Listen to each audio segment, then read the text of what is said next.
Department calling this incident critical, but saying that the scene is secure. One suspect apparently has been taken into custody. I want to bring in our NBC News reporter Gary Grumbach, who's joining us now live here in Washington. And Gary, again, being transparent, there's still a lot we don't know, other than obviously the shooting of two members of the military just moments ago here in D.C.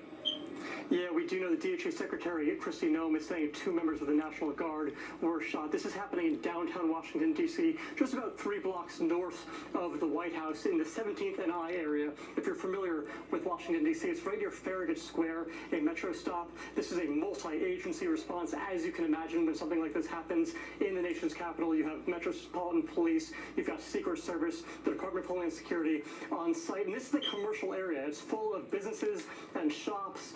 It is somewhere that is not a lot of residential areas, but certainly a place where a lot of people would be, especially on this Thanksgiving week as we get into the holiday. Now, the National Guard has been here in the nation's capital for months. We're talking about more than 2,200 members of the National Guard that is on duty in Washington, D.C., from 7 states and the District of Columbia. There are constant presence around metro stations around the city. There are constant presence around the national parks in the area, federal land in the area. What we do know now from the situation is that we know a medical helicopter had landed on the National Mall and flew to Washington MedStar Hospital Center. That would certainly indicate that there were some serious injuries involved with the members of the military who were injured in this shooting.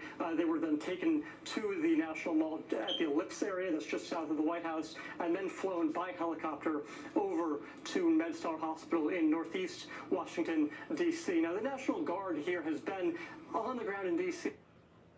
for months. They're here to make D.C. safer. They're here and stationed across the city to provide a deterrence from the crime that the administration has said has been happening nonstop here in the city. And we have, when you look at crime numbers, actually seen a decrease because of their deterrence. But of course, an incident like this putting everybody on edge, Hallie. Gary Grumbach, thank you very much. I want to go to our Chief National Affairs and Justice Correspondent, Kelly O'Donnell. She is traveling with President Trump. We should note in West Palm Beach, Florida, the President, Kelly, is at his Mar-a-Lago home for the Thanksgiving holiday. He is not at the White House. And I say that it's significant because if we pull up that map again, you're looking at some live pictures here on the left of your screen. This happened just blocks from the White House. Again, President Trump not in town. Kelly, the Vice President, not in town either. And I know the White House is reacting to what's developed in the last 30 minutes or so already, right? Certainly, and it's always important to do that level set of where is the president, where is the vice president. One of the first things they do is assess, is there any threat to the White House complex or any protectees when an incident of violence happens in close proximity to the White House. It's sort of a natural impulse to assume it's somehow connected, and based on the federal officials I've talked to, they don't see a connection to that. One suggested that it could be more associated with the metro stop, which is nearby, the public transportation. The president here in Florida for his holiday, the vice president in Kentucky, where he was serving a holiday meal to service members. According to the officials that I've had a chance to speak with this afternoon, they caution that details are still coming in, and so some of the facts that we've been given could change, but they tell me that they believe 2 National Guard members were shot. There was great concern about the critical nature of those injuries. That was described to me. Obviously, the medical professionals will have to assess that. No Secret Service presence, even though the Secret Service is in that area. They were not involved in this shooting, according to multiple officials.